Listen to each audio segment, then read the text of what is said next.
All right, so this is a rotational kinematics problem. I told you if you know how to do straight line motion, then you should know how to do this. The only thing you have to learn now is that instead of meters, we have radians. So looking at the units of things in the problem, that should help you decide whether it's a fact. So in this problem, I have something that says 800 RPMs, 1.75 seconds, and 42 radians per second squared. So those are three things in the problem that have units, so they're probably three facts.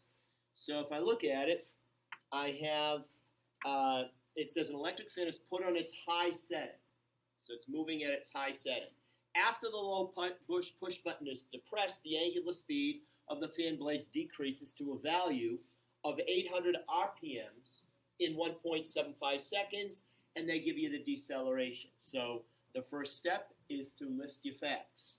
So step number one is listing the facts. Now, when the low push button was depressed, the angular speed was 800 RPMs. RPM doesn't mean radian per minute, it means revolutions per minute.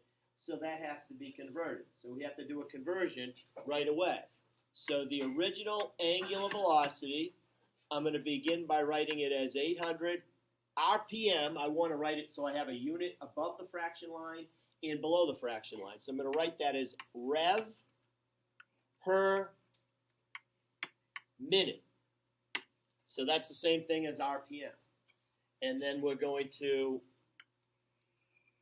I can do this conversion in two steps because I can go from revolutions to radians, and I can convert the time from minutes to seconds. So 1 minute is 60 seconds, and 1 rev is 2 pi radians.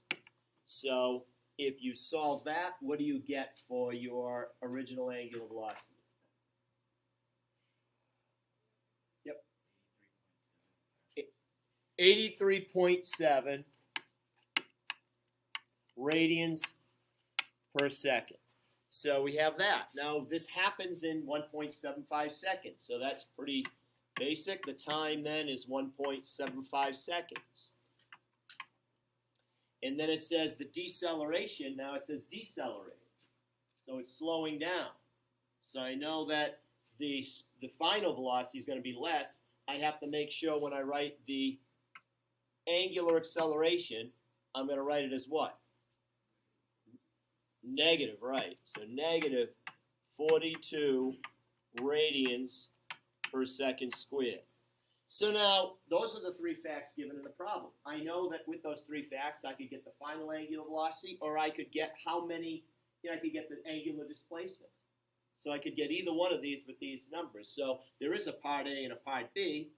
So it says determine the initial angular speed of the blades in RPMs. So I'm going to have to do another conversion at the end of this because I'll be getting that answer. I'll be getting this answer right here in radians per second, and I'm going to have to then convert it back into RPM so that it's consistent with that the original angular velocity was also in RPMs. So I suppose an alternative way of solving this problem was I could have left this in revs per minute, and I could have converted this into revs per minute squared.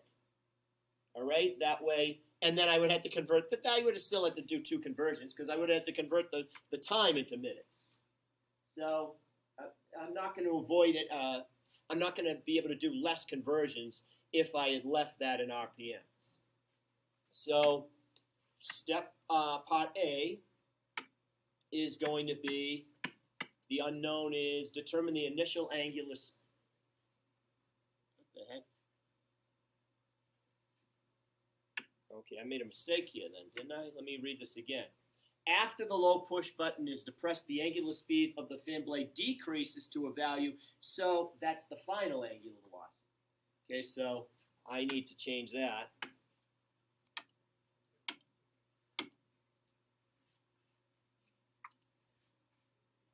So this is the final angular velocity.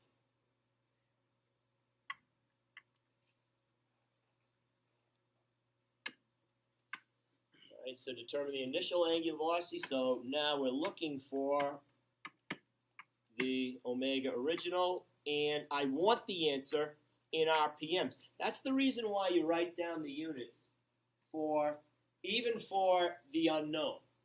Because if I solve this problem with the facts that are given in the problem, with this number, with this number, and with this, I will get radians per second. But the question did specifically ask for it in a different unit, so I put that there. So I know that whatever I get for the answer, I'm then going to have it in this.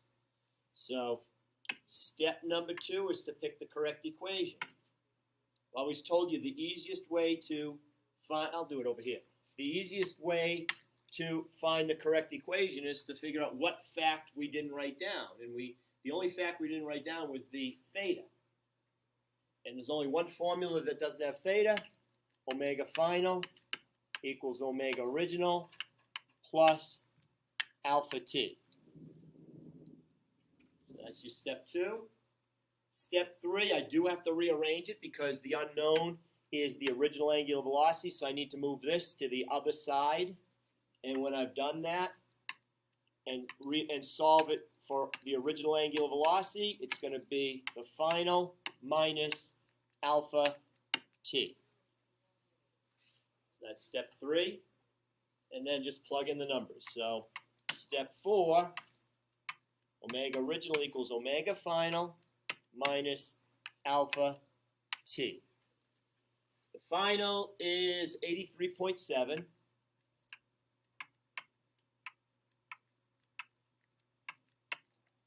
The alpha is negative 42.0 radians per second squared, and the time is 1.75 seconds. So when I solve this, you can see that the seconds are going to cancel out here. I'm going to get radian per second and radian per second. Also, the minus and minus will make a plus. So my final answer for the original angular velocity is going to be bigger than my starting one. So if you solve for the original angular velocity, now this will give me the answer in radians per second. What do you get? 157.2, so I'll just write it as 157 because that is the answer to 3 significant digits. So now we want the answer in RPMs, so I need to just convert that. So the original angular velocity, 157 radians per second, so we're sort of doing the conversion we did above in reverse. And so I'm going to go from radians to revs, and I'm going to go from seconds to minutes. 1 minute is 60 seconds. 1 rev is 2 pi radians. And if you solve that, what do you get?